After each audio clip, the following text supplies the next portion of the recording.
அஸ்ஸலாமு அலைக்கும். இன்றைக்கி நாம் ஒரு பாசிப்பருப்பு சாம்பார் செய்ய போகிறோம். அதுக்கு முன்னாடி நான் ஒரு விஷயம் சொல்லிக்கிறேன். நமக்கு முடிஞ்சதை சிறப்பாக செஞ்சால் அது திறமை. அதே நமக்கு முடியாததை சிறப்பாக செய்ய முயற்சித்தால் அது தன்னம்பிக்கை. தோற்று விடுவோமோ என்ற பயத்தை வெல்வது தான் உண்மையான வெற்றி. ஓகே, நம்ம இப்போது சமையலுக்கு போகலாம். நான் இப்போது பாசிப்பருப்பு ஒரு கப்பு எடுத்துருக்கேன். பாருங்கள், ஒரு கப்பு பாசிப்பருப்பு எடுத்துருக்கேன். இதை நான் இப்போ ஃபஸ்ட்டு கழுவிட்டு அப்புறம் ஓகே. இப்போ நம்ம பருப்பை கழுவிட்டு வந்துட்டோம். பாசிப்பருப்பை இதில் இப்போ தண்ணி போதும். மதி இதில் தண்ணி ஊற்றினா போதும். இதில் 1 டீஸ்பூன் மஞ்சள் போட்டுருவோம். பாசிப்பருப்பை நம்ம மலர வேக வைக்கணும். அதாவது ரொம்ப குழையக்கூடாது, வெந்து கொஞ்சம் மலர்ந்த மாதிரி இருக்கணும். அந்த மாதிரி வேக வைக்கணும். ஓகேங்களா? நான் அப்புறம் காமிக்கிறேன் உங்களுக்கு. வேக வச்சுட்டு கொஞ்சம் எண்ணெய் கொஞ்சம் 2 சொட்டு அதில் விட்டுக்கோங்க. நான் இப்போ இதை வெந்த உடனே, மலர்ந்த மாதிரி வெந்த உடனே உங்கள்கிட்ட நான் காமிக்கிறேன். இப்போது இந்த பாசிப்பருப்பு சாம்பாருக்கு நம்ம கொஞ்சம் புளி ஊற்றணும். அதுக்கு நான் ஒரு எலுமிச்சம்பழம் அளவு புளி எடுத்துருக்கேன். இப்போது நம்ம பாசிப்பருப்பு மலர வெந்துருச்சு. பாருங்கள், இப்படி தான் வெந்திருக்கணும். ரொம்ப கொழக்கொழன்னு ஆகிடக்கூடாது. நீங்கள் குக்கரில் போட்டுறாதீங்க. இது ஒரு 8 நிமிஷம் போதும் வேக வைக்கிறதுக்கு. இந்த மாதிரி ஆகிடும். அதனால் நீங்கள் குக்கரில் வச்சிங்கன்னா குழஞ்சி போயிடும். அதனால் அந்த மாதிரி செய்யாதீங்க. ஓகே, இதில் நான் 2 பெரிய வெங்காயம் வெட்டி வச்சுருக்கேன். அதை இதில் போட்டுருக்கேன். இதோட 4 தக்காளி வெட்டி வச்சுருக்கேன். அதையும் இதில் போட்டுருக்கேன்.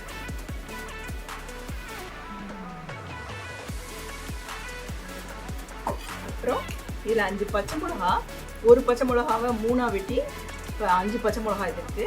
இதை நான் இதில் போட்டேன். இதில் கொஞ்சோண்டு இன்னும் கொஞ்சம் தண்ணி ஊற்றி இது நல்லா வேகிற வரைக்கும் கொஞ்சம், அதாவது ஒரு 8 நிமிஷம் இதை நல்லா வேக வைங்க. இந்த தக்காளியும் வெங்காயமும் நல்லா வேகணும். இந்த பருப்போடு சேர்ந்து நல்லா வேகணும். அந்த அளவுக்கு நல்லா வேக வச்சு இதில் 3 டீஸ்பூன் உப்பு போட்டுக்கிறேன்.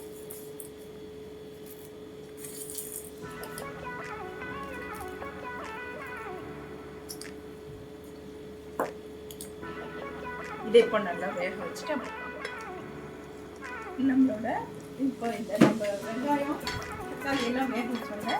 அதெல்லாம் நல்லா வெந்துருச்சு. பாருங்கள், கரைஞ்சிருச்சு. நல்லா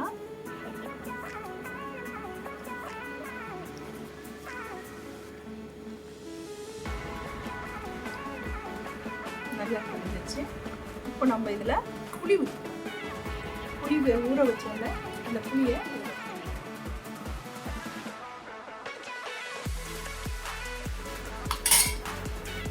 இந்த புளி பச்சை வாசனை போகிற அளவுக்கு நல்லா கொதிக்கணும். அது வரைக்கும் ஒரு 5 மினிட்ஸ்.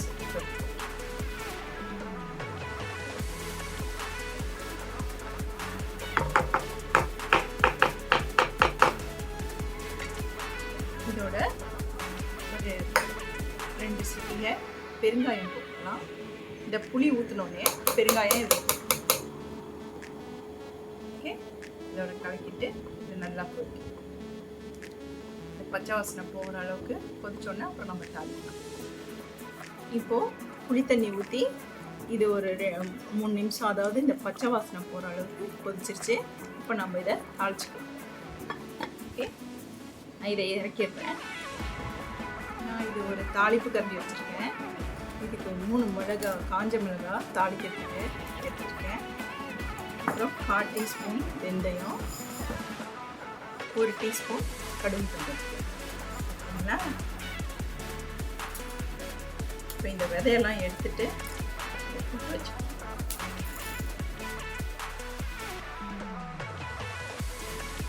2 டீஸ்பூன் எண்ணெய் தாளிக்கிறதுக்கு மட்டும்தானே, கொஞ்சமாக ஊற்றினா போதும். இது இப்போ சூடாகிடுச்சு. கடுகு தூள் போட்டுக்கலாம். வெந்தயமும் இதிலே போட்டுக்கலாம்.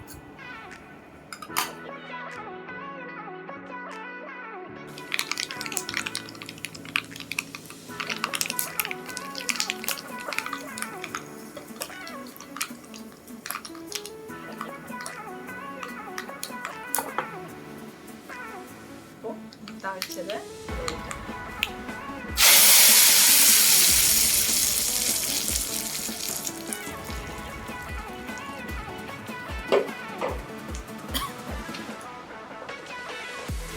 இப்போ இதில் 1 கப்பு கொத்தமல்லி,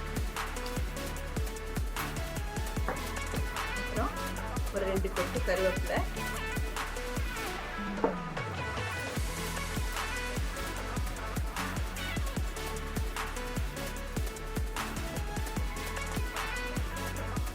போட்டு ஒரு 2 நிமிஷம் கொதிக்க விட்டு இறக்கணும். இதை பச்சையாக தான் போடணும், தாளிக்கிறதுக்கு கருவேப்பிலை போடக்கூடாது. இதில் சும்மா போட்டு தான் கொதிக்க வைக்கணும் இந்த சாம்பார்.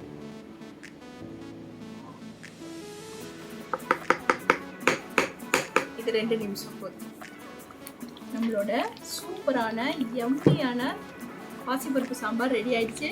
ரொம்ப சிம்பிள் தான், ஆனால் டேஸ்ட்டு ஆளையே தூக்கும். ரொம்ப நல்லாயிருக்கும். எல்லாரும் செஞ்சு பாருங்க. இட்லி, தோசை, சாப்பாடு எதுக்கு வேணாலும் போட்டுக்கலாம், சப்பாத்தி கூட போட்டுக்கலாம். ரொம்ப ரொம்ப டேஸ்ட்டாக இருக்கும். நான் அடுத்த வீடியோவில் உங்களை சந்திக்கிறேன். ஓகேயா?